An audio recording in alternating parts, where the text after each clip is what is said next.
Welcome to The Explainer. Today, we're diving headfirst into the ancient Mediterranean to uncover the hidden eastern roots of early Greek civilization. If you think you already know the origins of Greek myths or the foundations of Western culture, well, you might want to buckle up. The historical evidence we're about to dig into is going to take us in a completely fascinating and totally unexpected direction. For the longest time, we've all been taught that early Greece developed in what historians love to call splendid isolation. The whole idea was that this Greek miracle, their gods, their epic heroes, their language, just sprang up entirely on its own, completely separate from the older, ancient cultures of the Near East.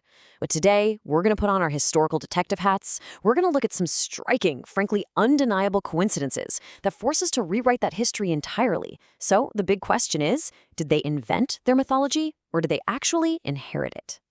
Our roadmap for this investigation comes from a brilliantly meticulous 1967 study by Michael C. Astor called Helleno-Semitica. By looking purely at the archaeological and linguistic data and stripping away those traditional biases, Astor completely dismantles the idea of a purely European Greece. Instead, he points directly to hard data from the ancient West Semitic world. Let's jump right into clue number 1, the karate pay discovery. To find this first clue, we actually have to look far past Athens or Sparta, all the way over to eastern Cilicia, right near the modern Syrian border. Back in the late 1940s, archaeologists unearthed something incredible, the karate pay inscription. It's this massive royal proclamation carved in the 8th century BC by a local ruler named King Azzi-Tawad. And the best part? It's completely bilingual. Because it was written in both Phoenician and Hittite hieroglyphic, researchers could read it clearly, and it revealed this powerful, previously obscure local state that had basically been hiding in plain sight. Now, the specific details of this newly discovered kingdom are what make it so wild. Located in the plain of Adana, the state was culturally, linguistically, and religiously West Semitic, but crucially, the people living there explicitly referred to themselves as the Danaans, and the inscription proudly notes that their royal dynasty is the House of Mopsos. I want you to keep both of those names in the back of your mind because they are literally the keys to unlocking this entire mystery. Which brings us perfectly to clue number 2, the Danaan mystery. That tribal name, the Danaans, should immediately ring a bell for anyone who's ever cracked open Homer's Iliad or the Odyssey. If you look at the earliest records of the Greeks, specifically those living in Argos down in the Peloponnese, they were famously known as the Danaans. For a really long time, classical historians just chalked up this identical naming to pure coincidence. But eventually, researchers had to admit that a coincidence of this magnitude, happening right across the exact same sea, is just highly improbable. Now, some scholars initially tried to argue that maybe the Greek Danaans conquered the East and just left their name there. But let's look at the timeline. In 1365 BC, an Egyptian Amarna letter mentions the land of Danuna in the Semitic East. Fast forward to 1200 BC, and Ramses III records the Danuna as part of the massive Sea People's invasion. And then, of course, we have our karate tape inscription in the 8th century BC. This brilliantly illustrates that the Eastern Danaans existed in Cilicia centuries before any Greek migration could have possibly occurred. The East definitely didn't borrow the name from the West. So what's the inescapable conclusion here? Backed by the timeline and the West Semitic roots of the name itself, the ancestors of the Greek Danaans actually migrated from the Semitic East right into the Aegean Basin. The very people we think of as the foundational mythical heroes of Greece were originally West Semitic immigrants. And it's not just about a shared name, either. Astor went a lot deeper. He cross-referenced Greek myths, specifically the story of the founding king Danaos of Argos, with ancient West Semitic epic cycles found over in Ugarit, like the epic of the hero Dano. When you put the Greek myth of Danaos side by side with the Ugaritic myth of Daniel, you find these undeniable cultural connections. The plot, the geography, these specific motifs, they are entirely West Semitic. The Danaans quite literally brought their myths with them. Moving right along, we have clue number 3. Tracing the name Mopsos. Remember that karate tape inscription mentioning the royal house of Mopsos? Well, Mopsos is a huge character in Greek mythology. He's this legendary seer who supposedly traveled all the way from Greece to colonize Cilicia. The Greeks completely claimed him as their own. But the karate tape inscription, along with ancient Hittite records, prove that the name wasn't Greek at all. In the East, it's written as Muxos, which is a deeply rooted Anatolian name that originally belonged to a divine oracle and was only later adopted as a human royal name.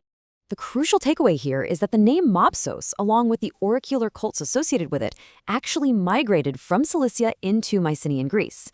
We even find the name Mo-Kuso written on ancient Greek Linear B tablets. This completely flips our classical assumptions on their head. The Greeks didn't bring Mopsos to the east. Semitic and Anatolian migrants brought Mopsos to Greece. Okay, but what about the language itself? That brings us to clue number 4, Linear B and Eastern roots. You might be wondering, if early Greeks were truly absorbing all these Eastern myths and people, shouldn't we find physical, linguistic evidence in their earliest writing system, Linear B? Absolutely. And we do. Take the Mycenaean word for gold. The early Greeks wrote it as kitsruso, which eventually became the classical Greek chrysos. This derives directly from the Semitic word harshus. They were literally using a Semitic loanword for their single most precious metal. Or let's look at everyday clothing. The basic, quintessential Greek garment was the kitto, the famous chiton. That word comes directly from the Ugaritic word ketanti, or the Hebrew ketanet. This proves that the West Semitic influence wasn't just some high-level royal exchange going on in palaces. It permeated the daily, everyday lives and vocabularies of the early Greeks.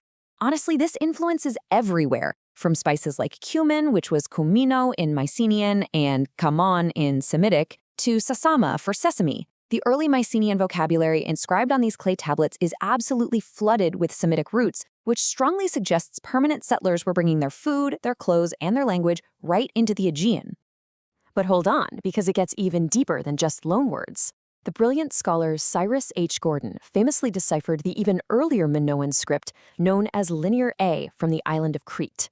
And what he found was earth-shattering. The native language of ancient Crete wasn't just influenced by Semitic. It actually was a West Semitic language. Even hundreds of years later, inscriptions in the native Eteocretan language of the island were still being written in West Semitic.